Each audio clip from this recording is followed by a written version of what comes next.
어떤 강사가 세미나를 인도하면서 다음과 같은 질문을 했습니다. 위대한 사람이 위대한 일을 합니까? 아니면 위대한 일을 하고 있기 때문에 위대한 사람입니까? 둘 중에 어느 것이 맞습니까? 라고 이렇게 질문을 했습니다. 여러분들은 어떻게 생각하십니까?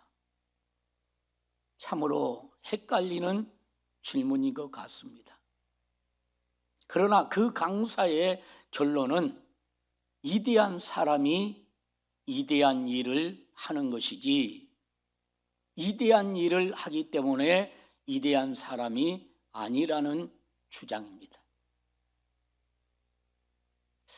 이 질문을 듣고 나면 어쩌면 대단히 일리가 있는 말 같습니다. 하지만 저는 이 질문 자체가 대단히 문제가 있다고 봅니다. 왜냐고요? 세상에는 위대한 사람이 따로 있는 것이 아니기 때문입니다. 우리 모두는 다 죄인입니다. 위대한 사람이 어디 있습니까? 모든 인간은 제가 보기에는 거의 비슷합니다. 다만 기회가 주어진 사람이 있고 그렇지 못하여서 빛을 보지 못하는 사람이 있을 뿐입니다. 그렇기 때문에 우리는 복을 받아야 합니다. 복을 받으면 사람이 달라져 보입니다. 쌀독에 인심난다라는 속담이 있습니다. 그 쌀독에 쌀이 넉넉하니 퍼주고 싶은 마음도 생기는 것입니다. 그런데 진짜로 위대한 사람이 있습니다. 그것이 무엇일까요? 무엇을 했기 때문에 위대한 것도 아니고 인품이 뛰어났기 때문에 위대한 것도 아닙니다. 이러한 것과 상관없이 위대한 사람이 있습니다. 어떤 사람일까요? 위대한 사람은 저는 오늘 본문을 보면서 생각하게 된 것은 그 무엇을 발견한 사람이다라고 하는 것입니다. 즉, 그 무엇을 찾은 사람이 위대한 사람입니다. 다시 말씀드리면 위대한 것을 발견한 사람이 위대한 사람이다라고 하는 것입니다. 그러면 구체적으로 어떤 것을 발견한 사람이 위대한 사람일까요? 저는 오늘 여러분들에게 한 가지의 말씀만 드리겠습니다. 첫째로 한번 따라서 하십시다. 자신이 누구인가를 발견한 사람이 위대한 사람입니다. 그렇습니다. 다시 한번 반복해서 말씀을 드린다면 자신이 누구인가를 발견한 사람이 바로 위대한 사람이다라고 하는 것입니다. 많은 사람들이 살아가고 있지만 자기 자신이 누구인가를 아는 사람은 그리 많지 않습니다. 즉 자신이 어떤 존재인가를 알지 못하고 살아가는 사람이 너무나 여러분 많습니다. 우리가 잘 아는 소크라테스, 이 소크라테스는 많은 사람들에게 유명한 말을 남겼지요. 무엇이지요? 너 자신을 알라. 너 자신을 알라고 그는 외쳤던 사람입니다. 이 말은 단순히 주제 파악하라는 정도의 의미가 아니에요. 자신의 근본을 알아야 된다는 것이죠. 또다시 말한다면 너 자신을 알라고 하는 말은 자신의 근본을 알아야 된다라고 하는 것이에요. 하지만 소크라테스는 자기 자신을 제대로 알지 못했습니다. 남에게는 너 자신을 알라고 외쳤지만 정작 자기 자신은 누구인가를 알지 못하고 세상을 떠났습니다. 그렇습니다. 세상에서 자신이 어떤 존재인가를 발견한 사람만큼 위대한 사람은 없다라고 하는 것이에요. 자신이 어떤 존재인지도 모르면서 아무리 훌륭한 일을 한들 그게 무슨 의미가 있고, 또한 아무리 많은 것을 소유한들 그것이 무슨 가치가 있습니까? 자기 자신이 어떠한 존재인가를 발견하는 것이 중요하다라고 하는 거예요. 그리고 나를 찾는 것이 중요합니다. 우리는 모두 자신을 열심히 살아가고 있는 것 같지만 사실은 자신이 아닌 가짜 자신에게 속아서 살아가고 있습니다. 그러니 얼마나 어리석습니까? 나는 피곤해 쓰러질 지경인데 엉뚱한 사람만 즐거워하고 있습니다. 나는 종이 되었고 엉뚱한 사람이 내 대신 주인 노릇하고 있습니다. 제가 언젠가 뉴스에 보니까 그 쿠팡에서 일을 하는 어떤 사람이 일을 하다가 쓰러져서 죽었습니다. 그 사람은 정말 24시간 최선을 다해서 살기 위해서 몸부림치면서 열심히 일했습니다. 그런데 남겨진 말이 무엇인 줄 아십니까? 그 사람의 죽음을 통해서 그들과 함께 일했던 동료들의 말은 바로 이러한 말이었어요. 이미 앞에서 말한 것처럼 나는 피곤해 쓰러질 지경인데 엉뚱한 사람만 즐거워하고 있다. 쿠팡의 주인만 즐거워하고 있다 하면서 호소하는 그러한 그 소리가 문득 이 말씀을 전하다 보니까 내리에 스쳐가는 것 같습니다. 그렇습니다. 이것이 바로 성경이 우리에게 보여주는 인간의 실상이다라고 하는 것이에요. 그렇기 때문에 나를 찾는 것이 중요하다라고 하는 것입니다. 우리가 잘 아는 창세기 3장의 말씀에 보면은 하나님이 아담을 찾아오셔서 말씀하신 첫 마디가 있습니다. 그것이 무엇인 줄 아십니까? 아실 것입니다. 그 하나님께서 아담을 향해서 하신 그 첫 마디가 뭐지요? 아담아, 내가 어디 있느냐? 이 아담아라고 하는 말은 사람아라고 하는 말입니다. 내가 어디 있느냐입니다. 하나님이 우리 인간을 향하여 제일 처음으로 하신 말씀이 내가 어디 있느냐? 아담아, 내가 어디 있느냐고 물으신 말씀이에요. 여러분, 여기서 우리는 생각해야 됩니다. 하나님께서 하고 많은 말이 많이 있을 텐데 왜 하필이면 내가 어디 있느냐고 탄식하신 말씀이냐라고 하는 것입니다. 그러나 이 말씀은 잃어버린 인간을 찾으시는 하나님의 목매인 사랑의 목소리지요. 하나님이 몰라서 물으신 것도 아닙니다. 하나님은 아담이 동산나무 그늘 아래 숨어 있는 것을 아셨습니다.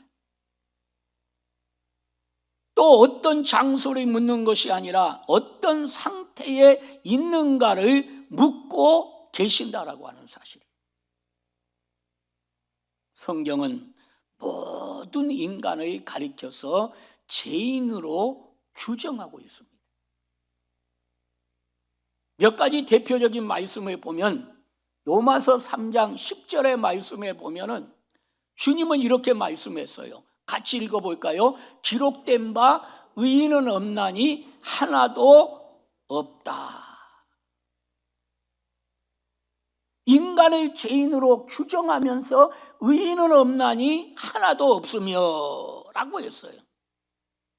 뿐만 아니라 로마서 3장 23절의 말씀에 보면 읽습니다. 모든 사람이 죄를 범하였음에 하나님의 영광에 이르지 못하더니. 모든 사람이 죄를 범했다고 그랬어요. 결과적으로 하나님의 영광에 이르지 못하더니 라고 했습니다. 이것은 무슨 말이에요?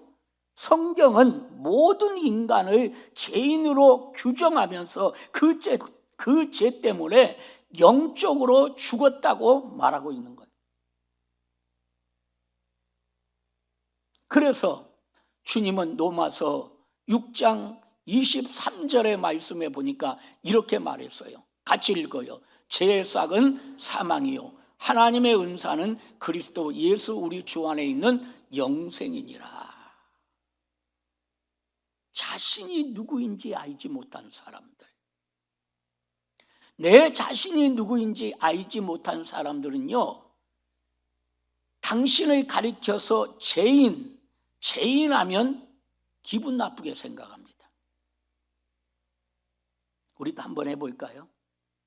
옆 사람 한번 쳐다봐요. 훈련받아야 돼요. 당신은 죄인입니다. 여러분은 어떠세요?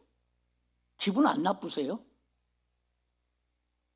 내가 볼 때는 여러분들은 이미 하나님의 자녀로서 죄인인 것을 알기 때문에 지금 서로 바라보면서 당신은 죄인입니다 라고 말을 할지라도 기분 나쁘지 않을 거예요. 혹시 기분이 나빴다면 그 사람은 아직 하나님을 만났다고 말할 수 없어요. 어쨌든 죄인하면 기분 나쁘합니다. 생각합니다. 그러면서 아마 이렇게 말할 거예요. 내가 왜 죄인이야? 내가 무슨 죄를 지었어? 그러나 우리는 어떻게 해요? 죄인입니다. 아멘이십니까? 죄인의 자식이기 때문에 죄인입니다. 다시 말하면 타락한 후손이기 때문에 그렇다라고 하는 것입니다.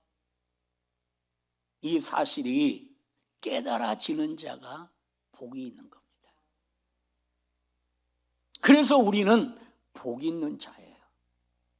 그래서 복 있는 자를 가리켜서 너무 유명한 시편 1편 1절에 보면 복 있는 사람은 그 다음에 쭉 나타나고 있어요. 내가 다 외울 수 있는데 시간 관계상 줄이는 거예요. 우리는 복 있는 자입니다. 그래서 오늘 여기에 앉아있는 모든 사람들은 오늘 본문의 주제와 연결시킨다면 위대한 사람들이에요. 옆 사람에게 이제 축복해요. 아까는 죄인이냐고 물었는데 이제는 축복해요. 당신은 위대한 사람입니다. 아멘. 여러분들은 복 있는 자이기 때문에 위대한 사람들이에요. 남들은 나를 어떻게 바라볼지 모르지만 저는 우리 성도들 한 사람 한 사람 바라볼 때마다 다 위대하게 보여지는 것 같아요. 다 위대하게 보여져요. 우리는 우리 자신이 누구인가를 아는 사람들입니다. 죄인인 것을 발견한 사람들입니다. 우리는 선한 것이 없음을 발견했습니다. 이 사실을 발견한 사람을 가리켜서 오늘 읽었던 본문 13장 44절에 감추인 보화를 발견한 사람보다 더 위대한 것을 발견한 사람임을 믿으시기 바랍니다. 자신이 누구인지 아는 사람, 모든 것을 터득한 사람입니다. 인생이 위대한 것은 자신이 어떤 존재인가를 알 수 있었기 때문에 위대한 것입니다. 그렇기 때문에 자신이 죄인이다, 나는 죄인이라고 하는 사실을 발견한 사람은 가장 위대한 사람이다라고 하는 거죠. 성경에 몇 인물을 한번 우리가 살펴볼까요? 먼저 다윗을 한번 생각해 보세요. 다윗은 자기의 자신을 발견한 후에 다음과 같은 고백을 합니다. 시편 51편 5절에 한번 보십시다. 자신을 발견한 다윗 읽어봐요. 내가 죄악 중에서 출생하였으며 어머니가 죄 중에서 나를 잉태하였나이다. 다윗이 예수 그리스도를 만나고 자기의 자신을 발견하는 후에 그가 고백한 말이, 내가 죄악 중에 출생하였으며 모친이 나를 죄 중에 잉태하였다. 또 하나의 인물을 볼까요? 우리가 너무나 잘 아는 바울 사도입니다. 이 바울 사도는 자신이 사망에 사로잡혀 있는 것을 발견하면서 그는 이렇게 주님 앞에서 탄식합니다. 그 탄식한 내용이 누가복음 7장, 로마서 7장 24절에 나와요. 같이 읽어봐요. 오라 나는 공고한 사람이로다. 이 사망의 몸에서 누가 나를 건져내랴. 그리고 더 나가서 디모데전서 1장 15절에 보니까 내가 죄인 중에 괴수다 하면서 자기 자신을 발견해요. 여러분, 또 한번 생각해 볼까요? 바울 사도가 이렇게 고백한 내용을 보면서 바울 사도가 무슨 큰 죄를 지었다고? 나는 죄인 중에 괴수입니다. 어떤 죄를 지었기 때문에 이런 고백을 하고 있는 것이 아닙니다. 자신의 상태를 보고 이렇게 그는 고백했다라고 하는 사실이에요. 그래서 바울은 본받고 싶은 사람이에요. 그래서 바울은 우리가 위대하게 보는 거예요. 구약 성경에도 보면 욥이라고 하는 사람이 나오지요. 여러분, 욥 너무 잘 알잖아요. 욥은 누구입니까? 동방의 의인이라고 그래요. 욥기서를 펼치는 순간 욥의 삶이 나와요. 욥이 어떤 사람인가를 성경은 소개해요. 그런데 그 욥을 가리켜서 동방의 의인이라고 자처하는 욥이라는 사람이 나와요. 그러면서 욥기서 1장 1절에 욥을 소개하기를 이렇게 소개하지요. 욥은 순전하고 정직하여 하나님을 경외하며 악에서 떠난 자더라. 아멘입니까? 이렇게 욥을 소개하고 있어요. 그런 그가 이제 사단의 시기로 인하여서 온갖 고난을 당합니다. 이 사단의 시기로 인해서 온갖 고난을 당하는 중에서도 성경은 욥에 대하여 말하는데 그가 죄를 범하지 않았다라고 말을 합니다. 그런데 보세요. 죄를 범하지 않았다라고 하는 그 욥, 성경을 또 자세히 보면 그 욥을 칭찬하기보다는 오히려 욥의 어리석음을 정죄하고 있다라고 하는 겁니다. 여러분, 이 장면을 볼 때 아이러니하지 않으세요? 누가 아이러니해요? 하나님이 아이러니해요.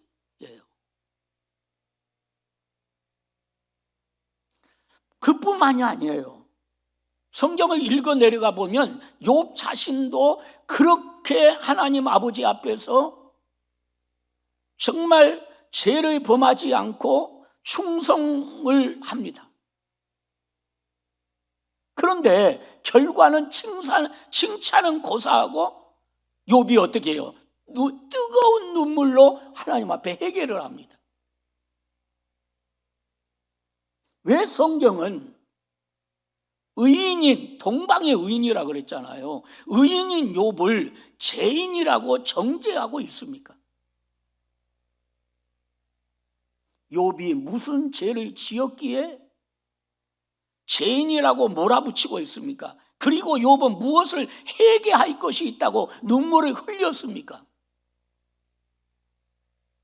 우리 귀한 성도님들, 성경을 대할 때, 성경을 읽을 때 우리는 이러한 부분들을 생각하면서 읽어야 돼요. 욥이 깨달은 것은 다른 거 없습니다. 욥이 깨달은 것은 자신이 죄인이라고 하는 사실이었어요. 이 사실을 그는 깨닫는 순간에 눈물이 흐르기 시작했다라고 하는 것입니다.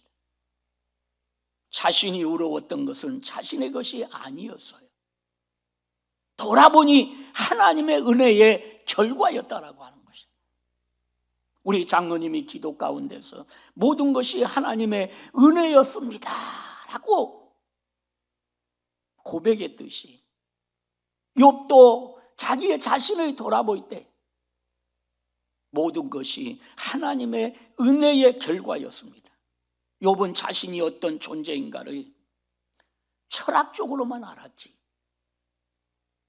속 중심으로 알지 못하고 있었던 거예요. 앞에서 등장한 소크라테스도 마찬가지예요.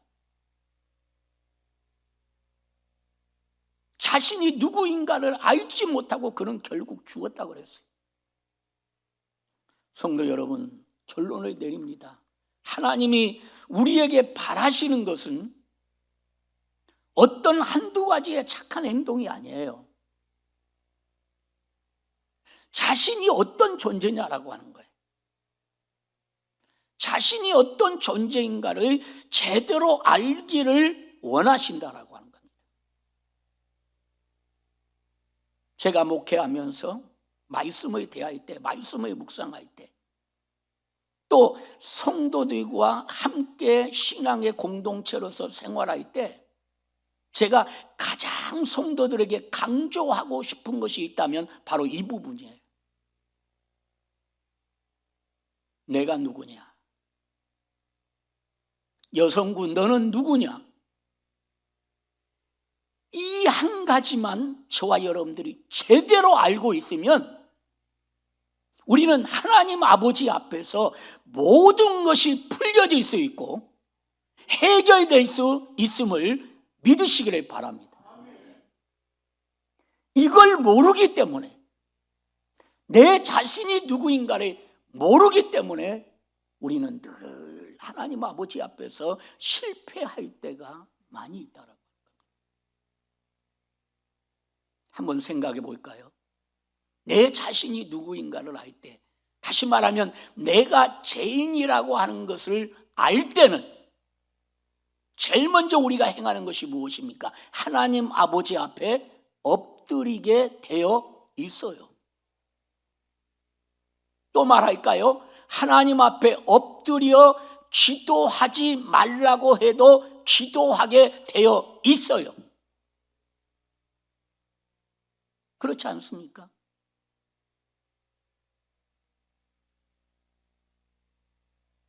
여러분, 기도도 마찬가지예요.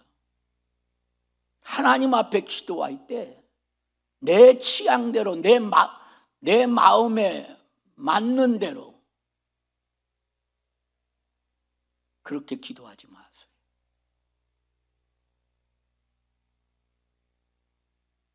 예배를 드리는 것도 마찬가지. 내 맛에 맞는, 내 마음에 맞는 예배, 내 취향에 맞는 예배, 그것이 예배일까요? 아니에요. 다시 말하면 이런 것입니다. 하나님이 말씀하시면 아멘.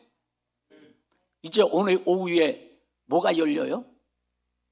우리 반석 찬양제가 열리는데 찬양도 마찬가지예요. 내 취향에 맞는 찬양으로만 드리지 마세요.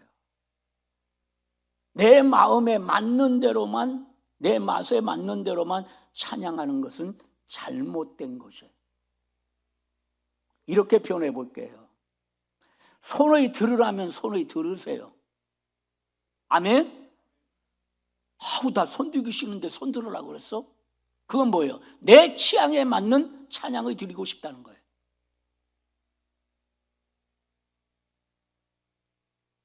그거는 찬양이 하나님이 받으시는 찬양이 아니에요. 모든 것이 그래요. 기도할 때나 찬양을 할 때나 말씀을 들을 때 내 취향에 맞는 말씀, 내 취향에 맞는 기도, 내 취향에 맞는 찬양, 다른 것은 맞지 않으면 닫아버리는, 이거는 하나님을 향하는 예배가 아니에요. 넓은 의미에서 하나님을 향하는 예배가 아니에요. 또다시 말합니다. 오늘 오후에 예를 들어서 그런 일은 없을 거예요. 오후에 내가 설교를 준비했기 때문에 손 드세요 이런 말은 없을 거예요. 그런데 앞에서 찬양을 인도하는 찬양단들이 찬양을 하다 보면 우리 손 들고 찬양하십시다. 일어서서 찬양하십시다. 막 여러 가지를 여러분들에게 요구할 때가 있어요. 그러나 내 취향에 안 맞는다 그래서 그걸 거부하면 안 된다라고 하는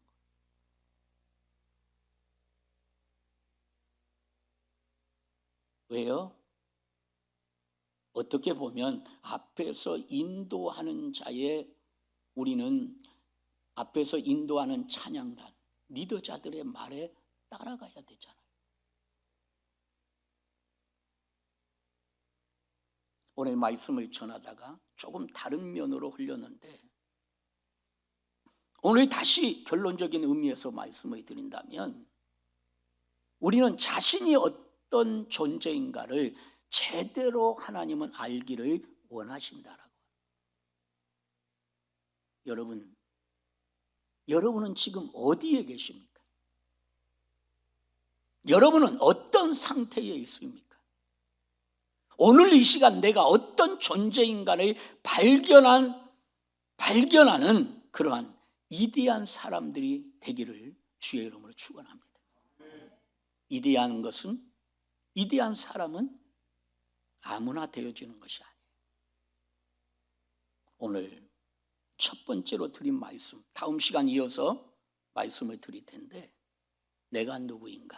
오늘 이것만, 나는 어떤 존재인가? 이것만 깨닫고 돌아가면 여러분의 이번 한 주간 이렇게 표현해 볼까요? 쨍하고 해 뜰 겁니다. 진짜 이번 한 주간 쨍하고 해 뜰 겁니다. 여러분들이 내가 어떤 존재인가를 알고만 돌아가면 이번 한 주간 하나님이 여러분과 함께 하실 것입니다. 성령의 강한 역사가 여러분들에게 기름 부을 것이라고 나는 확신합니다. 얼마 남지 않은 이 한 해를 우리가 돌아보면서 꼭 이 말씀이 저와 여러분에게 정말 이정표가 되어서 하나님을 더욱더 기쁘게 하고 하나님의 영광을 드러내는 우리 모두가 되기를 주님의 이름으로 축복합니다. 기도하시겠습니다.